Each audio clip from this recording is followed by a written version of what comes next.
Hello everyone, welcome back to the Marketing Automation Software channel.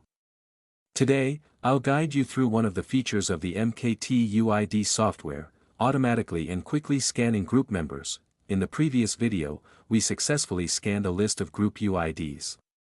With this, you can extract all the members of that group. Let's take an example with any random group. You just need to copy the group link, then go to MKT to convert it into an ID.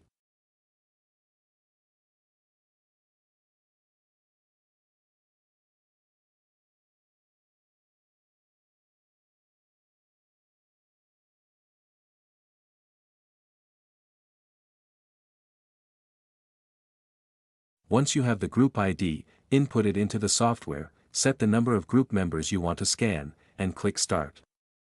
The software will automatically scan the members for you. After the scan is complete, you can export the data to an Excel file and filter the customer list you need. Goodbye, and see you in the next videos.